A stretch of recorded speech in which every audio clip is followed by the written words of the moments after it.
Welcome back friends. इस video में हम पढ़ेंगे क्लास 9 साइंस एनसीईआरटी का chapter 8 motion.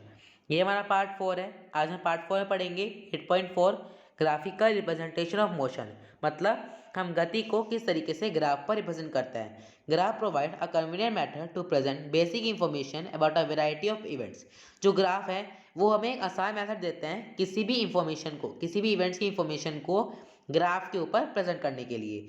For example in the telecast of a one day cricket match, जैसे कि हम टीवी पे जो क्रिकेट देखते हैं उसके अंदर हमें किसी भी टीम का रन रेट चाहिए होता है तो वहाँ पे वर्टिकल बार ग्राफ को देखते हैं। तो उसके अंदर जो वर्टिकल बार ग्राफ है वो वहाँ पे हेल्प करता है कि किसी भी टीम के ईच ओवर का रन रेट बताने में। As you have studied in the mathematics a straight line graph, जैसे कि हमने मैथ्स में पढ़ा है एक स्ट्रेट लाइन ग्राफ जो कि हमें हेल्प करता है लीनियर इक्वेशन को सॉल्व करने में। To describe the motion of an object, किसी भी ऑब्जेक्ट की मोशन को डिस्क्राइब करने के लिए हम लाइन ग्राफ की हेल्प लेते हैं। इस वाले केस में जो लाइन ग्राफ है वो यहाँ पे एक तरीके की डिपेंडेंस दिखाता है किसी एक फिजिकल क्वांटिटी पे, जैसे कि डिस्टेंस और वेलोसिटी ऑन अनदर। जैसे कि जो डिस्टेंस है वो टाइम के ऊपर अपनी डिपेंडेंस दिखाता है। डिपेंडेंस से मतलब है जैसे कि मान लो एक ग्राफ है। अब ग्राफ के अंदर जो ये वाली चीज़ होती है ये होती है वाई एक्सिस, और जो ये वाली चीज़ होती है ये होती है एक्स एक्सिस। तो नीचे वाला होता है टाइम और साइड वाला होता है डिस्टेंस। ये डिस्टेंस होता है और ये होता है यहाँ पे टाइम। तो मान लो जिस हिसाब से आपका डिस्टेंस बढ़ेगा, अगर आप 2 किलोमीटर ट्रेवल कर रहे हो तो उस हिसाब से टाइम बढ़ेगा। तो यही होता है यहाँ पे किसमें, लाइन ग्राफ में। आपको याद रखना है कि लाइन ग्राफ में जो फिजिकल क्वांटिटी है वो डिपेंडेंस दिखाती है। अगर आप 2 किलोमीटर कवर करोगे तो आपको कम टाइम लगेगा, पर अगर आप 50 किलोमीटर कवर करोगे तो आपको ज़्यादा टाइम लगेगा। तो डिस्टेंस के साथ साथ टाइम बढ़ेगा भी और डिस्टेंस के साथ साथ टाइम घटेगा भी।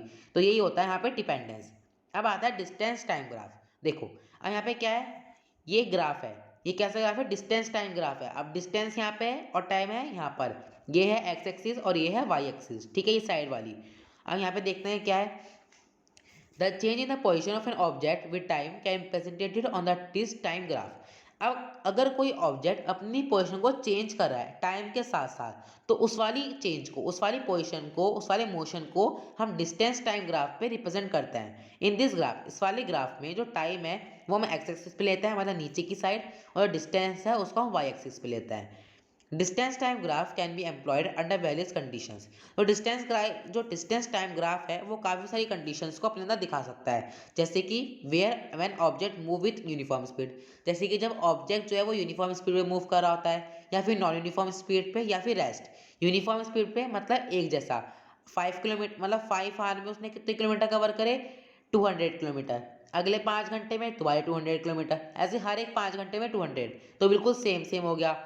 नॉन यूनिफॉर्म स्पीड में सब कुछ अलग अलग, 5 किलोमीटर में 10 किलोमीटर, फिर अगले 5 आवर्स में 100 किलोमीटर, फिर अगले 5 आवर्स में 200 किलोमीटर। तो सब कुछ डिफरेंट होता है, तो उसे हम कहते हैं नॉन यूनिफॉर्म स्पीड। और अगर कोई चीज़ रेस्ट है तो वो सभी चीज़ें या फिर और भी एक्सेट्रा चीज़ें यहाँ पे डिस्टेंस टाइम ग्राफ अपने ऊपर दिखा सकता है।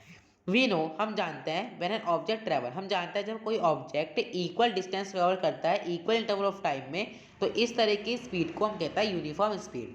दिस शो, ये हमें शो करता है that the distance travel by the object is directly proportional to time taken. तो हमें दिखाता है कि जो डिस्टेंस है और टाइम है वे एक तरह के डायरेक्टली प्रोपोर्शनल है, मतलब एक दूसरे के ऊपर डायरेक्टली प्रोपोर्शन है। देखो जैसे जैसे डिस्टेंस डिक्रीज होगा वैसे वैसे टाइम भी डिक्रीज होगा, जैसे जैसे टाइम बढ़ेगा वैसे वैसे टाइम, जैसे जैसे डिस्टेंस बढ़ेगा वैसे वैसे टाइम भी बढ़ेगा। तो ये हमें दिखाता है कि डिस्टेंस और टाइम एक दूसरे से डायरेक्टली प्रोपोर्शनल है। Thus for the uniform speed a graph of distance travel against time in straight line. तो इसलिए हम कह सकते हैं जब यूनिफॉर्म स्पीड होती है तो जो डिस्टेंस टाइम ग्राफ होता है वो एक स्ट्रेट लाइन में होता है। अब देखो यहाँ पे जो ग्राफ है अब ये बिल्कुल एक स्ट्रेट लाइन फॉर्म कर रहा है, यहाँ से डिस्टेंस आ रहा है और यहाँ से टाइम आ रहा है, तो ये एक स्ट्रेट लाइन में मूव करता है, किसमें, डिस्टेंस टाइम ग्राफ में। The portion OB of the graph show that the distance is increasing at uniform rate. अब जहाँ पे OB पोर्शन है, अब जो ग्राफ के अंदर जो ये OB पोर्शन है ये यहाँ पे एक तरीके की यूनिफॉर्म स्पीड दिखा रहा है कि देखो यहाँ पे इतना ही ट्रैवल किया, फिर यहाँ पे, फिर यहाँ पे, मतलब बिल्कुल सेम सेम इंस्टेंट्स हैं इसके अंदर। तो ये बिल्कुल यहाँ पे एक यूनिफॉर्म स्पीड में मूव कर रहा है। Note that you can also the term uniform velocity, हम यूनिफॉर्म वेलोसिटी की जगह यहाँ पे यूनिफॉर्म स्पीड को भी ले सकते हैं। If you take the magnitude of displacement equal to the distance travel by the object, आप यहाँ पे यूनिफॉर्म स्पीड की जगह यूनिफॉर्म वेलोसिटी को भी बोल सकते हो, पर जब जब आप मैग्नीट्यूड ऑफ डिस्प्लेसमेंट को, मतलब जब आप मैग्नीट्यूड ऑफ डिस्प्लेसमेंट को डिस्टेंस जो ऑब्जेक्ट ने ट्रेवल किया है उसको अगर आप इक्वल रखते हो मैग्नीट्यूड ऑफ डिस्प्लेसमेंट के, तो हम यहाँ पे यूनिफॉर्म वेलोसिटी भी बोल सकते हैं। ठीक है, we can use a distance time graph to determine the speed of an object. हम यहाँ पे डिस्टेंस टाइम ग्राफ का यूज ले सकते हैं अगर हमें किसी ऑब्जेक्ट की स्पीड को निश्चित करना हो, डिटरमाइन करना हो। टू डू सो, तो इसे करने के लिए क्या करेंगे हम, अब इन्होंने हमें बताया कि अब आप इसे किस तरीके से कर सकते हो। किसी भी ऑब्जेक्ट की स्पीड को निश्चित करने के लिए, डिटरमाइन करने के लिए हम क्या क्या करेंगे। इसे करने के लिए जैसे कि ग्राफ है, अब इस वाले ग्राफ से इन्होंने हमें यहाँ पे बताया है, हमें यहाँ पे एक छोटा पोर्शन लेना है ए बी। अब इस ए बी पोर्शन के अंदर क्या दिया हुआ है, consider small part A B. हमने यहाँ पे ए बी पार्ट ले लिया और डिस्टेंस टाइम ग्राफ के अंदर draw a line parallel to X axis, और यहाँ पे हमें एक जो ए बी है उसके एक पैरेलल में एक्स एक्सिस पे यहाँ पे लाइन खींचने ली है from point A at another line parallel to Y axis. अब देखो यहाँ पे क्या किया, हमने लाइन खींच ली। ए यहाँ पे क्या था, ए बी हमने पॉइंट लिया, एक लाइन हमने यहाँ पे इसके पैरेलल खींच ली और दूसरी एक्स एक्सिस पे खींच ली। तो एक्स एक्सिस और वाई एक्सिस दोनों पे हमने एक पैरेलल लाइन खींच ली पॉइंट ए से। ठीक है, draw line parallel to X axis from point A and another line parallel to Y axis from the point B. These two line meet each other at point C. अब देखो यहाँ पे क्या हो रहा है, यहाँ पे हमने पैरेलल लाइन खींची थी, देखो अब ये वाली जो पैरेलल लाइन है वो यहाँ पे आई और जो ये वाली पैरेलल लाइन है वो यहाँ पे आई। तो ये वाली पैरेलल लाइन हुई एक, तो देखो ये वाली, और एक हुई ये वाली। तो ये यहाँ पे क्या हुआ, ये देखो एक ये लाइन खींची हमने एक्स एक्सिस के पैरेलल में, ये एक्स एक्सिस है और ये क्या है, वाई एक्सिस है। तो एक्स एक्सिस के पैरेलल में जो लाइन खींची वो हुई ये वाली लाइन, और वाई एक्सिस के जो पैरेलल में लाइन खींची वो हुई ये वाली लाइन। तो ये वाली एक्स हुई, देखो अब पैरेलल को कौन सी हुई, एक तो ये वाली हो गई और एक ये वाली हो गई। तो ये यहाँ पे कहाँ पॉइंट हो रहा है इनका, यहाँ पे सी पॉइंट हो रहा है। तो यहाँ पे एक ट्रायंगल बन जाएगा ए बी सी, है ना। तो यहाँ पे एक ट्रायंगल फॉर्म हो गया। देखो ये चीज़ यहाँ पे लिख रखी है, हमने यहाँ पे एक्स एक्सिस से पैरेलल लाइन खींची और वाई एक्सिस से पैरेलल लाइन खींची एट पॉइंट बी, और ए पॉइंट सी पे जाके ज्वाइंट हो गया इनका, और यहाँ पे एक ट्रायंगल बना दिया A B C. Now on the graph, अब ग्राफ के ऊपर ए सी डिनोट, अब जो ए सी है यहाँ पे डिनोट कर रहा है time interval T two minus T one, while B C on corresponding. देखो अब यहाँ पे जो ए सी है, अब जो ए सी है ये यहाँ पे T two T one A denote कर रहा है और टी सी जो है वो टी टू डिनोट कर रहा है। देखो टी वन ये रहा और टी टू ये रहा, तो यहाँ पे डिनोट कर रहे हैं ये। अब बी सी जो है, बी जो है वो एस टू डिनोट कर रहा है और जो सी है वो यहाँ पे एस वन डिनोट कर रहा है। अब देखो जो डिस्टेंस है ना उसको हम ऐसे रिप्रेजेंट करते हैं और जो टाइम है उसको हम टी से रिप्रेजेंट करते हैं। तो ये ए सी क्या हो गया, टाइम हो गया, और जो बी सी है ये क्या होगी, इसकी डिस्टेंस हो गया, है ना। अब देखो आगे क्या लिखा हुआ है, time interval T two minus T one, और डिस्टेंस क्या हो गया, हमने टाइम इंटरवल लिया T two minus T one, मतलब टी फोर टाइम, और डिस्टेंस क्या लिया, S to minus S one. Distance को हम डिनोट करते हैं एस से। ठीक है, we can see from the graph that an object move from the point A to B. हमने देखा ग्राफ के ऊपर जो ऑब्जेक्ट है वो ए से लेके बी तक मूव हुआ। इट कवर डिस्टेंस, उसने डिस्टेंस कवर किया एस टू माइनस एस वन, और कितने टाइम में डिस्टेंस कवर किया, T two minus T one में। तो किस तरह निकाल लेंगे यहाँ पे वी, द स्पीड वी, हम यहाँ पे स्पीड किस तरह निकाल लेंगे, किसी भी ऑब्जेक्ट की स्पीड को हम डिनोट करते हैं वी से। तो वी इज इक्वल टू, यहाँ पे एस क्या है, यहाँ पे एस है, यहाँ पे हमारा डिस्टेंस, तो v is equal to S to minus S one upon T two minus T one, मतलब डिस्टेंस को टाइम से डिवाइड कर देंगे, तो यहाँ पे हमारी निकल के आ जाएगी स्पीड। ठीक है, we can also plot a distance time graph for accelerated motion. हम यहाँ पे डिस्टेंस टाइम ग्राफ को बना सकते हैं अगर हमें एक्सीलरेटेड मोशन को जानना हो। टेबल 8.2 में शो कर रखा है कि जो कार ने डिस्टेंस ट्रेवल किया है in a time interval of 2 second, मतलब 2 सेकेंड के अंतर में जब कोई जो कार है वो डिस्टेंस को ट्रेवल करती है। देखो यहाँ पे क्या है, देखो यहाँ पे 2 सेकेंड का अंतर, यहाँ पे 2 सेकेंड का अंतर। अब 0 सेकेंड में 0 मीटर, 2 सेकेंड में 1 मीटर, 4 सेकेंड में 4 मीटर।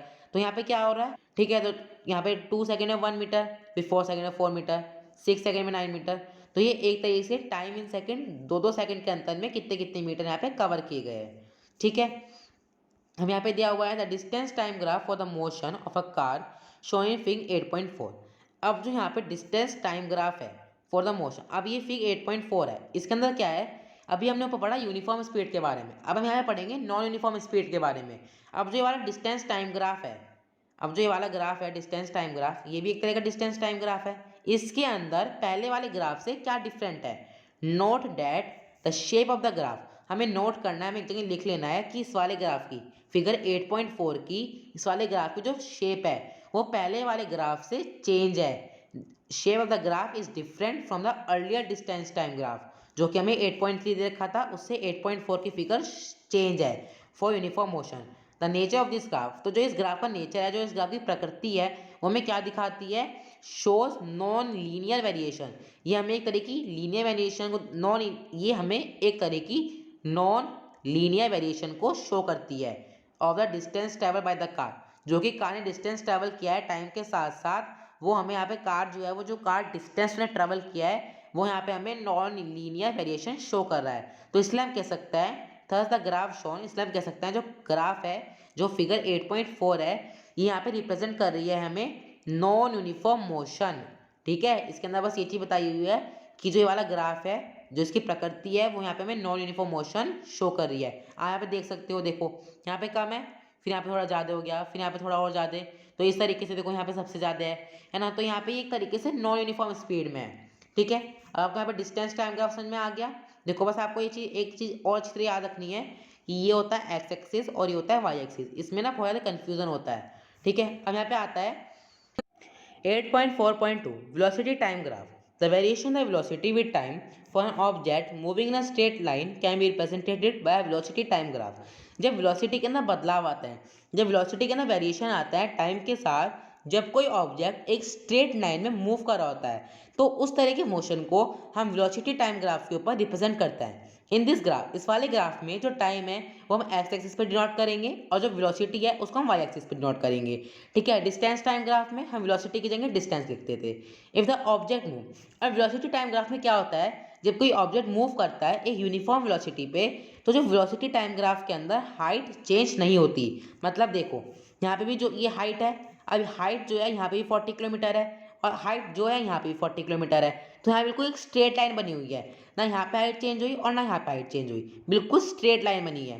ठीक है, it will be a straight line parallel to the X axis, ये बिल्कुल एक स्ट्रेट लाइन पकड़ लेती है एक्स एक्सिस के पैरेलल में। पैरेलल मतलब क्या होता है, जो जो दो पॉइंट्स, मतलब जो दो लाइन आपस में कभी भी नहीं मिलती, जैसे कि रेलवे ट्रैक, जो रेलवे ट्रैक है वो आपस में कहीं भी नहीं मिलता, तो ये होती हैं पैरेलल लाइंस। तो ये एक्स एक्सिस है, तो जो ये वाली लाइन है ये यहाँ पे एक्स एक्सिस के पैरेलल में है, हमेशा बिल्कुल सीधी होती है।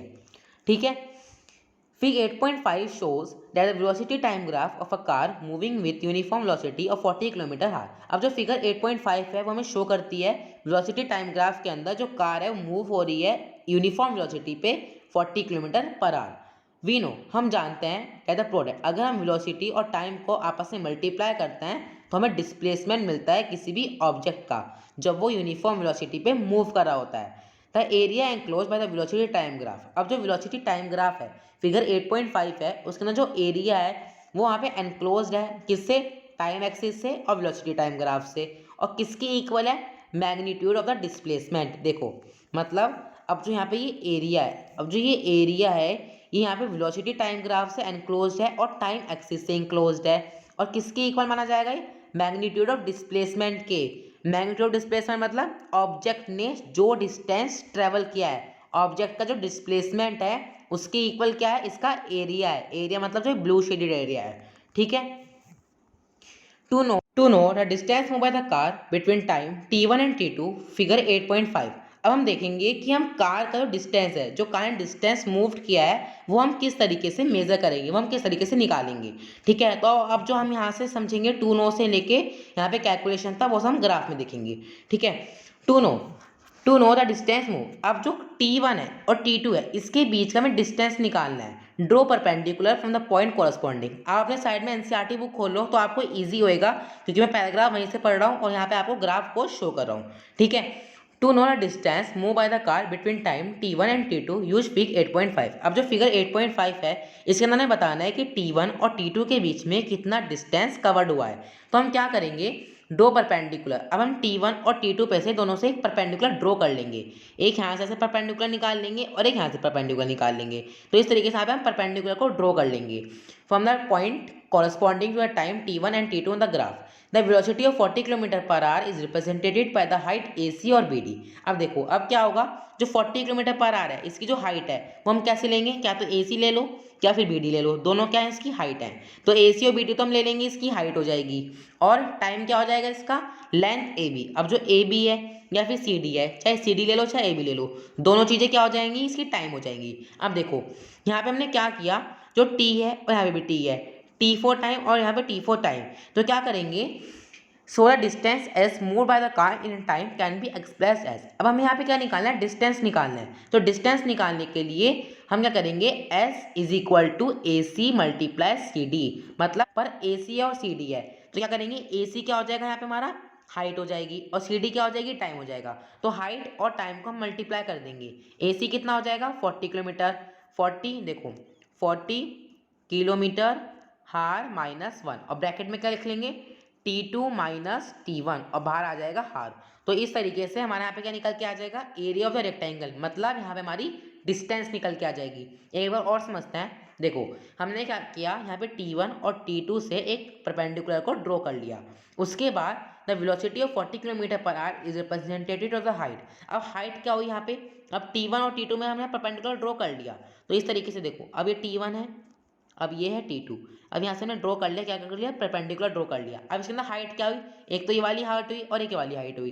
यहाँ पे AC हुई हाइट और BD हुई हाइट, मतलब कितनी हुई 40 किलोमीटर पर आवर। तो हमें हाइट पता चल गई। अब हाइट के साथ साथ उन्होंने कितना टाइम किया, मतलब उन्होंने कितने टाइम में करा, तो कितने टाइम में करा, T1 माइनस T2। अभी हमने ऊपर भी करा था तो इसी तरीके से करा था, T1 माइनस T2। तो किस तरह करेंगे, 40 किलोमीटर हार -1 T2 माइनस T1, और यहाँ पे आ जाएगा किलोमीटर। तो इस तरीके से यहाँ पे हम निकाल लेंगे क्या, distance, area of the rectangle ABCD shared, मतलब जो यहाँ पे शेडेड पोर्शन है ये हमारा यहाँ पे निकल के आ जाएगा। ठीक है, देखो ये चीज़ यहाँ पे लिखी हुई है, AC मल्टीप्लाई CD 40 किलोमीटर, और यहाँ पे T2 minus T1, area of the rectangle ABCD, area of rectangle ABDC, मतलब ABDC ने कितना यहाँ पे एरिया यहाँ पे इनका है, इस वाले रेक्टेंगल का कितना एरिया है। ठीक है, वी कैन ऑल्सो स्टडी, हम यहाँ पे यूनिफॉर्मली एसिलेटेड मोशन के बारे में पढ़ सकते हैं वेलोसिटी टाइम ग्राफ के ऊपर। सपोज करो एक कार जो है वो यहाँ पे एक स्ट्रेट रोड पर मूव कर रही है अपने इंजन को टेस्ट करने के लिए। उसके अंदर एक पर्सन बैठा हुआ है जो कि ड्राइवर की नेक्स्ट सीट पे बैठा हुआ है और रिकॉर्ड कर रहा है उसकी जो कार की वेलोसिटी है ना, उसको रिकॉर्ड कर रहा है हर 5 सेकंड के बाद, एवरी 5 सेकंड, हर 5 सेकंड में रिकॉर्ड कर रहा है कि कार की वेलोसिटी क्या चल रही है। कैसे रिकॉर्ड कर रहा है, by noting the reading of the speed, और जो कार की जो स्पीडोमीटर है ना उसकी जो रीडिंग है उसको नोट करके वो यहाँ पे वेलोसिटी को रिकॉर्ड कर रहा है हर 5 सेकंड की।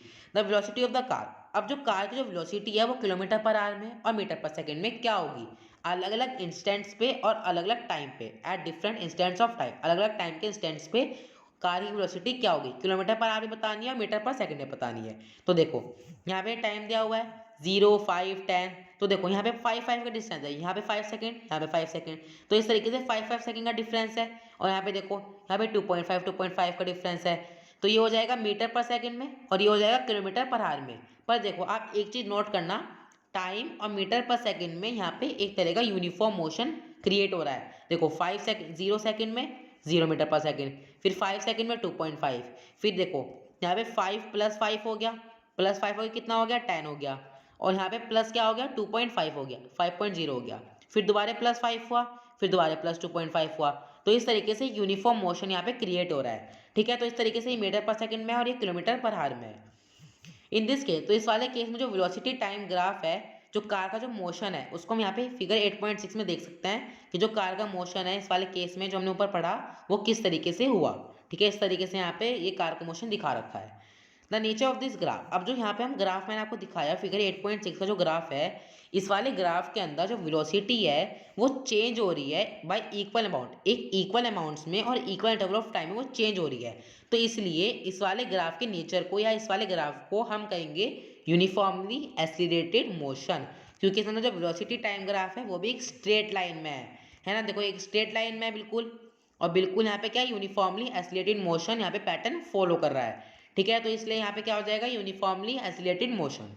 आगे चलते हैं, यू कैन ऑल्सो डिटरमाइन, आप यहाँ पे एक चीज़ और समझ सकते हो, अगर आपको किसी कार अगर आपको किसी कार का डिस्टेंस डिटरमाइन करना है, किसी कार का जो डिस्टेंस है उसे फिक्स करना है, तो आप किस तरीके से करोगे?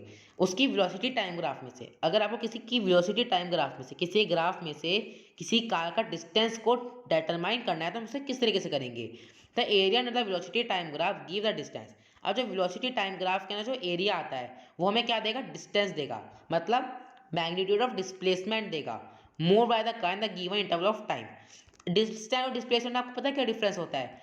जैसे कि आप अपने होम से अपने स्कूल गए, ठीक है, अब आप अपने होम से स्कूल गए और वापस आ गए, तो ये तो हो जाएगा डिस्टेंस। पर अगर आप अपने होम से किसी टेम्पल गए और आप टेम्पल से वापस नहीं आए, तो ये हो जाएगा डिस्प्लेसमेंट। जिस अगर आप ऐसे गए और वापस आ गए, तो ये तो हो जाएगा डिस्टेंस। पर अगर आप गए और वापस नहीं आए, तो वो हो जाएगा डिस्प्लेसमेंट, ठीक है। और मान लो 40 किलोमीटर आपने कवर किया, तो 40 किलोमीटर हो जाएगा मैग्नीट्यूड, ठीक है, हमने पहले पढ़ा था इसके बारे में। Move by the car in a given interval of time if the car would have moving with uniform velocity. अगर जो कार है वो यूनिफॉर्म वेलोसिटी की स्पीड से चल रही हो, the distance travel bye it would be represented by the area ABCD। तो अगर वो यूनिफॉर्म वेलोसिटी की स्पीड से चल रही हो, तो उसका जो उसने डिस्टेंस ट्रेवल किया है ABCD एरिया में, वो हमें ग्राफ में शो कर रखा है। Sense the magnitude of velocity, तो जो वेलोसिटी का जो मैग्नीट्यूड होगा चेंज होता रहेगा एक्सीलरेशन के कारण।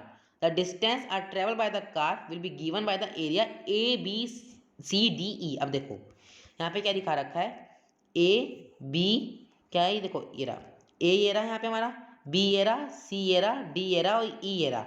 तो यहाँ पे क्या बन रहा है, ये एक ट्रायंगल बन रहा है और ये एक तरह का रेक्टेंगल बन रहा है। तो हम क्या करेंगे, ट्रायंगल और रेक्टेंगल को प्लस कर देंगे, तो इस तरीके से हमें इसकी वेलोसिटी टाइम ग्राफ में से इसका डिस्टेंस पता चल जाएगा। देखो एरिया ABCD निकालने के लिए क्या करेंगे, area of rectangle ABCD plus area of triangle AD। Area of rectangle क्या होता है, लेंथ मल्टीप्लाई ब्रेथ, मतलब AB मल्टीप्लाई BC। और एरिया ऑफ रेक्टेंगल क्या होता है, 1/2, और यहाँ पे हम ब्रैकेट में लिखते हैं AD मल्टीप्लाई DD। तो वो यहाँ पे लिख रखी है, देखो दोनों फॉर्मूले बिल्कुल सिंपल है। एरिया ऑफ ट्रायंगल का फॉर्मूला लेंथ मल्टीप्लाई ब्रेथ, और एरिया ऑफ ट्रायंगल का फॉर्मूला 1/2। तो इस तरीके से यहाँ पे हमारा आंसर निकल के आ जाएगा, क्या निकल के आ जाएगा, S निकल के आ जाएगा in this case of the non uniformly. अब आपने यहाँ पे क्या समझा, यूनिफॉर्मली एसिलेटेड मोशन समझा कि हम यूनिफॉर्मली एसिलेटेड मोशन किस तरीके से यहाँ पे डिटरमाइन करेंगे, किस तरीके से करेंगे, area of rectangle ABCD plus area of triangle AD, इस तरीके से यहाँ पे निकाल लेंगे यूनिफॉर्मली एसिलेटेड मोशन।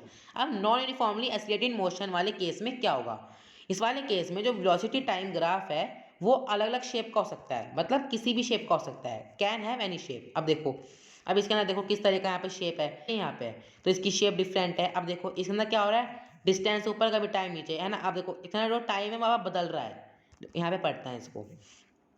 फिगर 8.7, अब जो फिगर 8.7 है इसके अंदर वेलोसिटी टाइम ग्राफ है ए, मतलब ए पार्ट, मतलब ये वाला जो पार्ट है, जो ये ए पार्ट है, ए पार्ट के अंदर क्या दिखा रखा है, ए पार्ट के अंदर हमें शो किया गया है that represent the motion of the object whose velocity is decreasing with time। इसके अंदर क्या हो रहा है, जो टाइम है, टाइम के साथ साथ जो वेलोसिटी है वो डिक्रीज हो रही है। तो यहाँ पे क्या हो गया, ये नॉन यूनिफॉर्मली एसिलेटेड मोशन हो गया। पर जो बी है उसके अंदर क्या दिखा रखा है, उसके अंदर शो किया गया है जो वेलोसिटी टाइम ग्राफ हमें दे रखा है उसके अंदर representing the non uniform variation, उसके अंदर में नॉन यूनिफॉर्म वेरिएशन दिखा रहा है और वेलोसिटी का नॉन यूनिफॉर्मेशन दिखा रहा है जो कि ऑब्जेक्ट के साथ बदल रही है। अब हमारा नेक्स्ट टॉपिक आता है 8.5 equations of motion by graphical method. अब यहाँ पे हमने समझा कि हम ग्राफ के ऊपर किस तरीके से मोशन को रिप्रेजेंट कर सकता है। अब हम समझेंगे इसको कुछ इक्वेशंस की मदद से, तो ये हम करेंगे पार्ट 5 में। इस वीडियो में बस इतना ही। अगर आपको वीडियो अच्छी लगी हो तो वीडियो को लाइक करना, चैनल को सब्सक्राइब करना। Thank you for watching.